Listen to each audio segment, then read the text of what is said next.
Reciban nuestro saludo al iniciar la actividad orientadora número 9 de la asignatura Pediatría 2.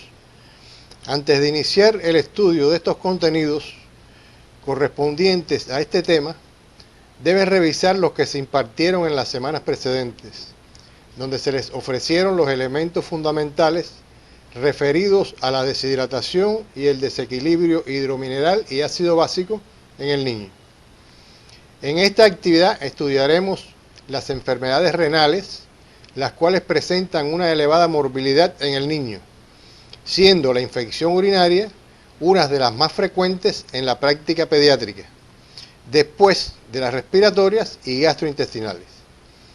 Por esta razón, y por la repercusión que puede tener sobre la función renal en la vida futura del paciente, resulta de gran importancia su conocimiento en tu formación como médico integral comunitario.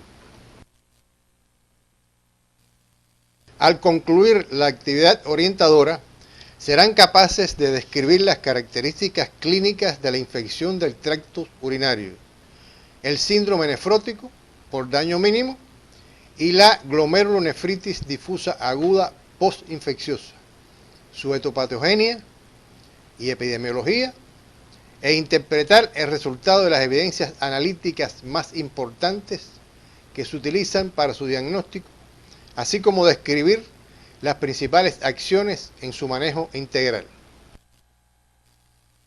La infección del tracto urinario es definida como la colonización y multiplicación de microorganismos, habitualmente bacterias, en el aparato urinario, incluida la uretra y el riñón, cuando éste habitualmente es estéril. La pielonefritis o infección urinaria alta es aquella que alcanza el parénquima renal y el sistema pielocalicial. En la baja o cistitis, la infección está limitada a la vejiga. Desde el punto de vista clínico, se denomina infección del tracto urinario complicada a todas las que se acompañen de alteraciones anatómicas o funcionales o de enfermedades asociadas, ya sean sistémicas o neurológicas. Y la no complicada es aquella que afecta el tracto urinario inferior sin alteraciones estructurales o con buen vaciamiento vesical. La infección del tracto urinario de alto riesgo es la que se acompaña de sintomatología marcada. En esta pueden existir factores predisponentes y comúnmente se presenta en pacientes menores de 1 año. Las de bajo riesgo se presentan en niños mayores. En general, tienen poca sintomatología y no presentan factores predisponentes. En la bacteriuria asintomática, como su nombre lo indica, existen bacterias en la orina, sin síntomas clínicos aparentes. Con un interrogatorio adecuado, puedes obtener datos como micciones imperiosas o eventos de micción en la cama. La infección del tracto urinario recurrente puede ser de 2 formas: recaída o reinfección. La recaída reaparece con el mismo germen después de finalizado el tratamiento, y la reinfección cuando reaparece pero causada por un germen diferente. La infección urinaria persistente es la que se mantiene durante el tratamiento y después de este. Su mayor incidencia es en recién nacidos y lactantes varones menores de 1 año, lo cual obedece a la mayor prevalencia de anomalías obstructivas del tracto urinario, identificadas en este grupo de edades. Después de esta edad, se presenta una mayor frecuencia en las hembras por variadas características que les favorecen: cercanía anatómica entre los genitales y el ano, cortedad de la uretra y mala técnica de aseo. La causa más frecuente son las bacterias, pero puede ser producida también por otros agentes biológicos, como virus, hongos, espiroquetas, protozoos y micoplasma. Las bacterias más frecuentes son las gram negativas, entre ellas la Escherichia coli, representa alrededor del 80 al 95%. La frecuencia del aislamiento de estos gérmenes varía de acuerdo a la edad, a la forma de recogida de la orina, así como a la presencia o no de cateterismo. En la patogenia de la infección urinaria debemos considerar tres aspectos: las vías de infección, los factores de virulencia del agente infeccioso determinados por la capacidad infecciosa del microorganismo y los factores del huésped que deben imponerse en la lucha por evitar la infección. Es importante que en tu autopreparación profundices en cada uno de estos elementos. Salvo en el periodo de recién nacido y de lactante pequeño, en el cual la infección del tracto urinario ocurre frecuentemente por vía hematógena en el curso de sepsis bacteriana, en el resto de las edades, tanto en el varón como en la hembra, en la mayoría de los casos, la infección está causada por vía ascendente, a partir de gérmenes presentes en el tracto intestinal y que han contaminado las zonas perianal, perineal y genital.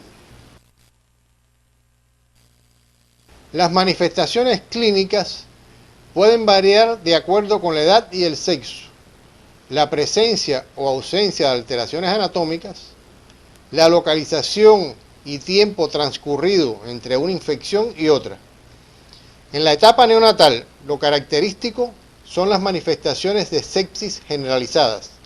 Entre ellas se encuentra la fiebre, hipotermia, cianosis, ictericia, distensión abdominal, convulsiones e irritabilidad. En el lactante, las manifestaciones clínicas son inespecíficas, predominando la sintomatología general consistente en el estacionamiento de la curva ponderal, alteraciones digestivas como vómitos, anorexia y diarreas.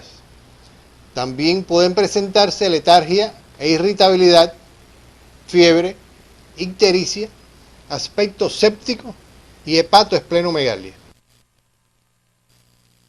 En la edad preescolar, la clínica urinaria es casi siempre más aparente y con mayor frecuencia. Los síntomas son localizables a nivel del tracto urinario: fiebre, dolor abdominal, disuria, polaquiuria, micción imperiosa, enuresis y orina maloliente. Para poder precisar el diagnóstico, se debe realizar una buena anamnesis con el fin de obtener datos sobre los síntomas mencionados, investigar historia familiar de infección urinaria o de enfermedades congénitas. En el examen físico se debe insistir en la búsqueda de globo vesical, examen de los genitales externos, alteraciones del chorro urinario, así como determinar el estado nutricional del niño. El diagnóstico de certeza debe establecerse a través del urocultivo. Un aislamiento de más de 100.000 unidades físicas de colonias por mililitro de un solo germen en 2 muestras de orina fresca no centrifugada o cualquier crecimiento que haya en la orina recogida por punción suprapúbica. Profundizarás en las diferentes técnicas de recolección de orina.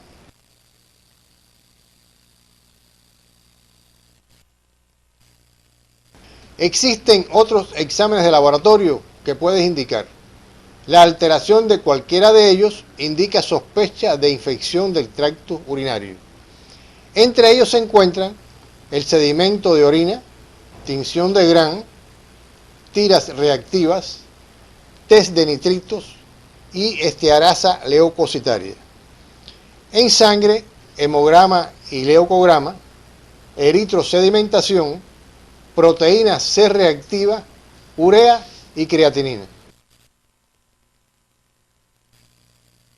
Se pueden observar diversas complicaciones. Entre las más frecuentes están la infección generalizada, sobre todo en el recién nacido y niño pequeño, abscesos renales, piohidronefrosis y excepcionalmente puede producir insuficiencia renal aguda.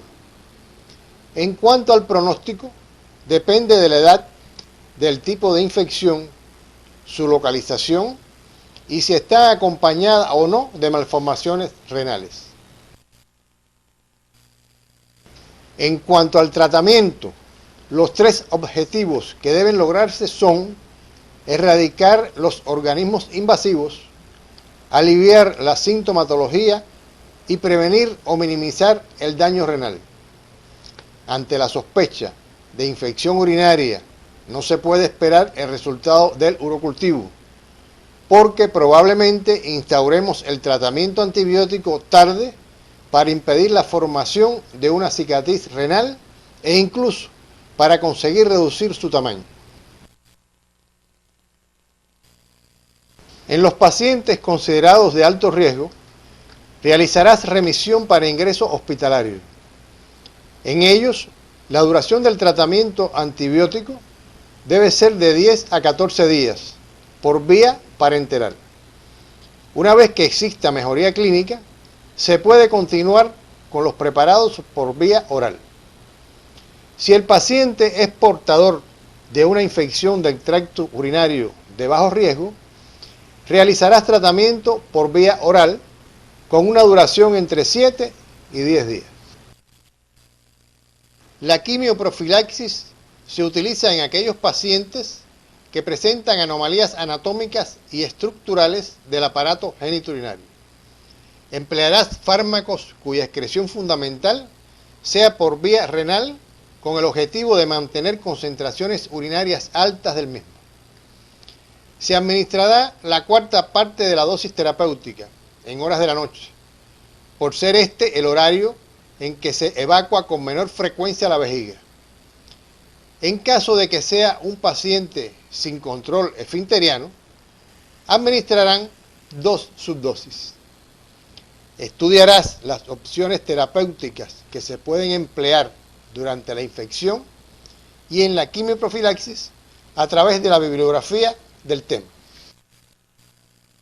Podemos hacer prevención, sobre todo haciendo énfasis en los factores de riesgo, para lo cual se recomienda evitar la constipación, ingestión adecuada de agua, evitar el hábito retenedor y evacuar la vejiga con periodicidad. A continuación, estudiaremos la glomerulonefritis difusa aguda postinfecciosa, la cual es una inflamación aguda localizada en el glomérulo, secundaria a procesos infecciosos. Puede ser originada por diversos microorganismos, como son bacterias, virus, parásitos y hongos. Las infecciones causadas por bacterias son las más frecuentes, entre ellas las que se originan por estreptococo beta hemolítico del grupo A. Es una enfermedad producida por complejos antígeno-anticuerpo de potencial nefrógeno. La inmunidad celular y humoral participan en su patogenia. La observación de que la enfermedad no se repite en el mismo individuo sugiere el desarrollo de una respuesta inmune que confiere inmunidad a largo plazo. El periodo de latencia entre infección y nefritis en los casos de faringoamigdalitis es de 10 a 15 días, mientras que en los casos de piodermitis es más largo, de 4 a 6 semanas. La presentación clínica más frecuente es el síndrome nefrítico agudo, que se caracteriza por hematuria, edemas, oliguria e hipertensión arterial. La hematuria microscópica puede mantenerse por un periodo de 4 a 6 semanas. Es de origen glomerular y se asocia a dimorfismo y acantocitosis. Es un hallazgo universal y puede mantenerse por un periodo de 3 años después de haber tenido la enfermedad. El edema ocurre en 90% de los casos. Es palpebral y facial pero puede ser generalizado. La hipertensión está relacionada de modo directo con el grado de retención hídrica. La glomerulonefritis difusa aguda o estreptocóxica también puede presentarse en la forma rápidamente progresiva, que se caracteriza por azoemia. También en ocasiones se asocia a un síndrome nefrótico, aunque es menos frecuente. Revisarás en tu libro de texto el tiempo de duración de los signos clínicos. Se presenta de varias formas clínicas y evolución, entre ellas la clásica como una insuficiencia cardíaca congestiva, insuficiencia renal aguda, encefalopatía hipertensiva, síndrome de hematuria microscópica recurrente, síndrome nefrítico nefrótico, síndrome rápidamente progresivo y las formas subclínicas. El diagnóstico de glomerulonefritis difusa aguda postinfecciosa se sospecha por la presentación clínica. Si el síndrome nefrítico agudo aparece de súbito en un paciente previamente sano y no existen hallazgos cutáneos de vasculitis o de lupus eritematoso sistémico, ni artralgias, ni síntomas gastrointestinales o pulmonares, la primera sospecha es que se trata de una enfermedad renal primaria.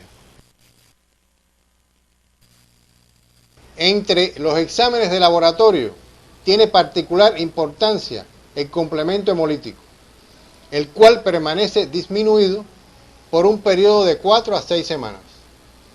La filtración glomerular está disminuida y el flujo sanguíneo renal es normal o está aumentado.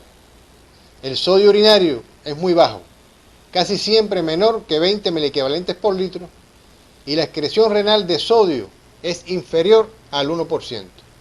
La biopsia renal se justifica en aquellos casos cuyo diagnóstico es dudoso.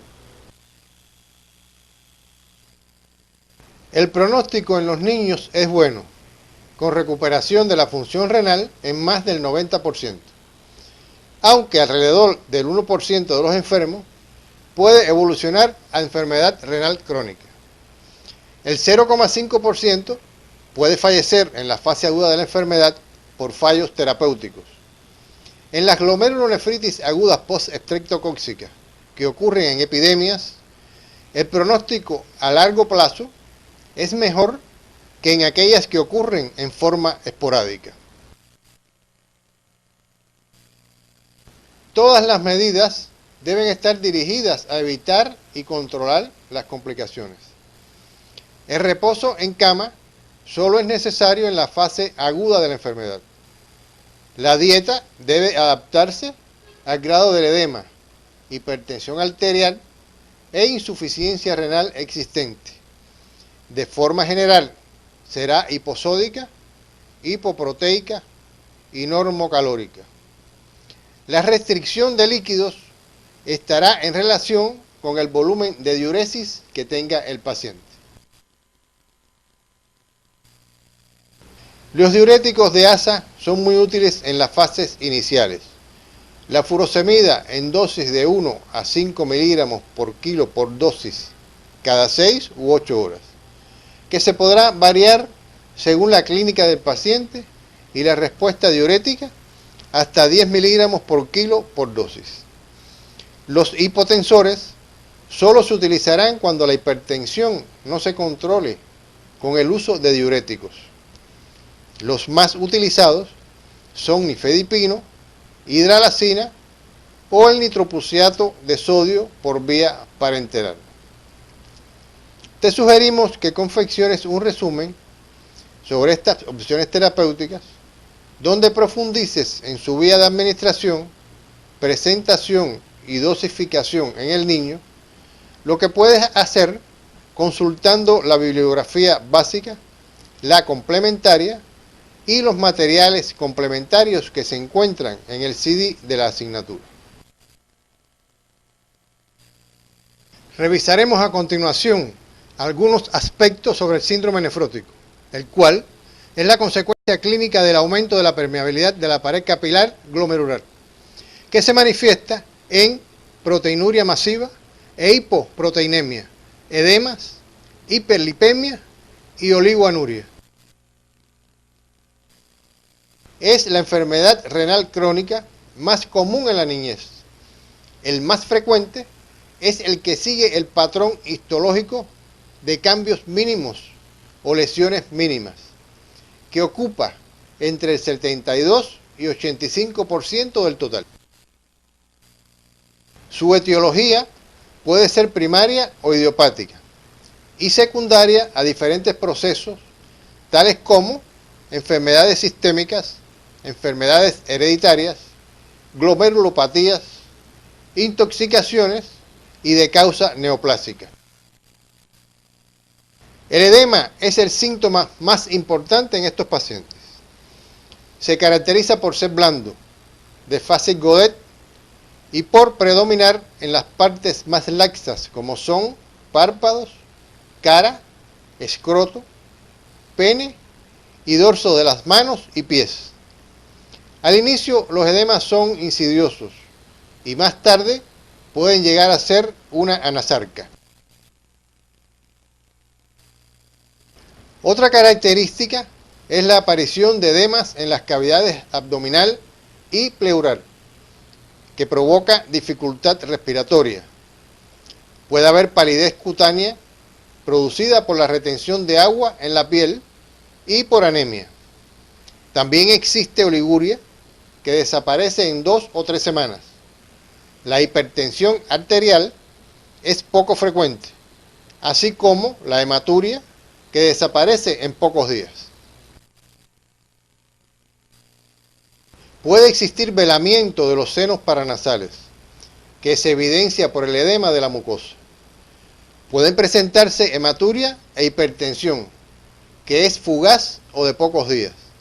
Y es posible encontrar lesiones santomatosas acompañando a la elevación de los lípidos y que son características del síndrome nefrótico por daño mínimo. El apetito disminuye, hay lasitud e irritabilidad y puede ocurrir absorción intestinal defectuosa. Hay hepatomegalia y se asocia en grados variables de infecciones, entre las cuales las respiratorias son las más frecuentes.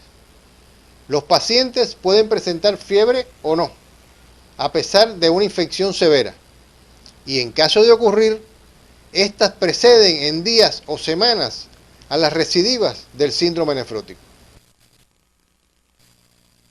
Junto a las manifestaciones clínicas, se consideran criterios diagnósticos los siguientes: proteinuria igual o mayor que 40 miligramos por hora por metro cuadrado.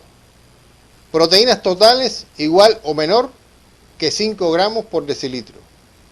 Albuminemia igual o menor que 2,5 gramos por decilitro.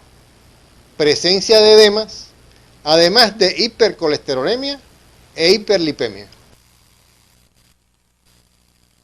Las complicaciones más frecuentes son las infecciones del tracto respiratorio y entre ellas las bacterianas, aunque podemos observar virales y micóticas.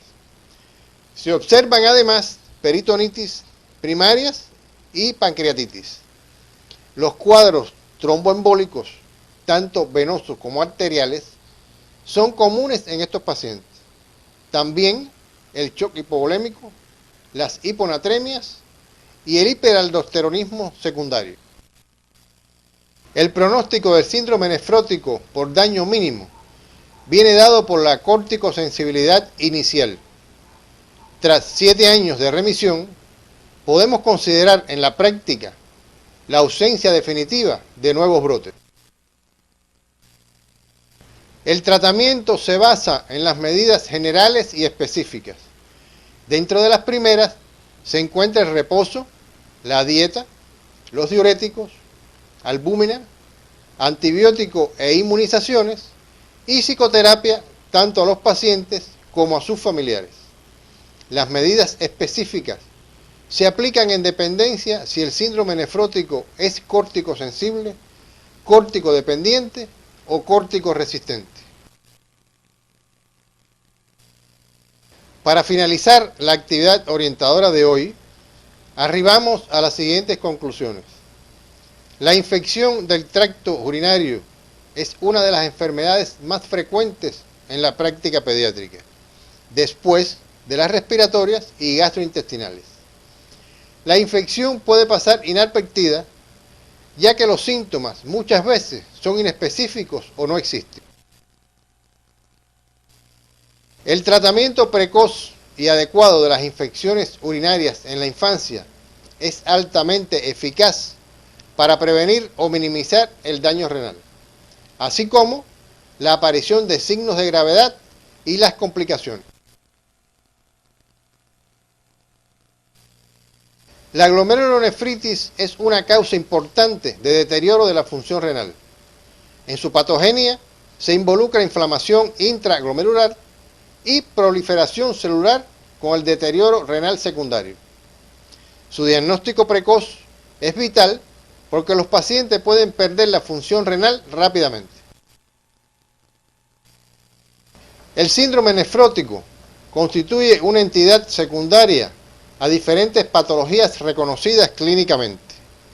El término es aplicable a cualquier condición clínica con proteinuria masiva, hipoproteinemia, hiperlipidemia y edema. Hasta aquí hemos abordado los elementos básicos que les permitirán encaminar el estudio de las enfermedades renales de la edad pediátrica. En la próxima semana continuaremos con el estudio de las afecciones del aparato cardiovascular, específicamente los contenidos correspondientes a cardiopatía congénita, fiebre reumática, insuficiencia cardíaca e hipertensión arterial. Por la repercusión que pueden tener las enfermedades cardiovasculares sobre la vida futura del paciente, resulta de gran importancia su conocimiento en tu formación como médico integral comunitario.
clínica del aumento de la permeabilidad de la pared capilar glomerular, que se manifiesta en proteinuria masiva e hipoproteinemia, edemas, hiperlipemia y oligoanuria.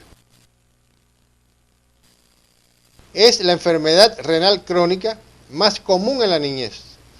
El más frecuente es el que sigue el patrón histológico de cambios mínimos o lesiones mínimas, que ocupa entre el 72 y 85% del total. Su etiología puede ser primaria o idiopática y secundaria a diferentes procesos, tales como enfermedades sistémicas, enfermedades hereditarias, glomerulopatías, intoxicaciones y de causa neoplásica. El edema es el síntoma más importante en estos pacientes. Se caracteriza por ser blando, de fase Godet y por predominar en las partes más laxas como son párpados, cara, escroto, pene y dorso de las manos y pies. Al inicio los edemas son insidiosos y más tarde pueden llegar a ser una anasarca. Otra característica es la aparición de edemas en las cavidades abdominal y pleural, que provoca dificultad respiratoria. Puede haber palidez cutánea producida por la retención de agua en la piel y por anemia. También existe oliguria, que desaparece en 2 o 3 semanas. La hipertensión arterial es poco frecuente, así como la hematuria, que desaparece en pocos días. Puede existir velamiento de los senos paranasales, que se evidencia por el edema de la mucosa. Pueden presentarse hematuria e hipertensión, que es fugaz o de pocos días. Y es posible encontrar lesiones xantomatosas acompañando a la elevación de los lípidos y que son características del síndrome nefrótico por daño mínimo. El apetito disminuye, hay lasitud e irritabilidad y puede ocurrir absorción intestinal defectuosa. Hay hepatomegalia y se asocian grados variables de infecciones, entre las cuales las respiratorias son las más frecuentes. Los pacientes pueden presentar fiebre o no, a pesar de una infección severa, y en caso de ocurrir, estas preceden en días o semanas a las recidivas del síndrome nefrótico. Junto a las manifestaciones clínicas, se consideran criterios diagnósticos los siguientes: proteinuria igual o mayor que 40 miligramos por hora por metro cuadrado. Proteínas totales igual o menor que 5 gramos por decilitro. Albuminemia igual o menor que 2,5 gramos por decilitro. Presencia de edemas, además de hipercolesterolemia e hiperlipemia. Las complicaciones más frecuentes son las infecciones del tracto respiratorio y entre ellas las bacterianas, aunque podemos observar virales y micóticas. Se observan además peritonitis primarias y pancreatitis. Los cuadros tromboembólicos, tanto venosos como arteriales, son comunes en estos pacientes. También el shock hipovolémico, las hiponatremias y el hiperaldosteronismo secundario. El pronóstico del síndrome nefrótico por daño mínimo viene dado por la corticosensibilidad inicial. Tras 7 años de remisión, podemos considerar en la práctica la ausencia definitiva de nuevos brotes. El tratamiento se basa en las medidas generales y específicas. Dentro de las primeras se encuentra el reposo, la dieta, los diuréticos, albúmina, antibiótico e inmunizaciones y psicoterapia tanto a los pacientes como a sus familiares. Las medidas específicas se aplican en dependencia si el síndrome nefrótico es córtico sensible, córtico dependiente o córtico resistente. Para finalizar la actividad orientadora de hoy, arribamos a las siguientes conclusiones. La infección del tracto urinario es una de las enfermedades más frecuentes en la práctica pediátrica, después de las respiratorias y gastrointestinales. La infección puede pasar inadvertida, ya que los síntomas muchas veces son inespecíficos o no existen. El tratamiento precoz y adecuado de las infecciones urinarias en la infancia es altamente eficaz para prevenir o minimizar el daño renal, así como la aparición de signos de gravedad y las complicaciones. La glomerulonefritis es una causa importante de deterioro de la función renal. En su patogenia se involucra inflamación intraglomerular y proliferación celular con el deterioro renal secundario. Su diagnóstico precoz es vital porque los pacientes pueden perder la función renal rápidamente. El síndrome nefrótico constituye una entidad secundaria a diferentes patologías reconocidas clínicamente. El término es aplicable a cualquier condición clínica con proteinuria masiva, hipoproteinemia, hiperlipidemia y edema. Hasta aquí hemos abordado los elementos básicos que les permitirán encaminar el estudio de las enfermedades renales de la edad pediátrica.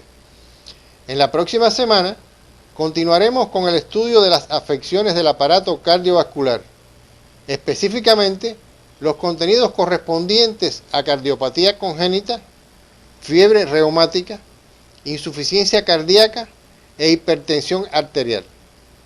Por la repercusión que pueden tener las enfermedades cardiovasculares sobre la vida futura del paciente, resulta de gran importancia su conocimiento en tu formación como médico integral comunitario.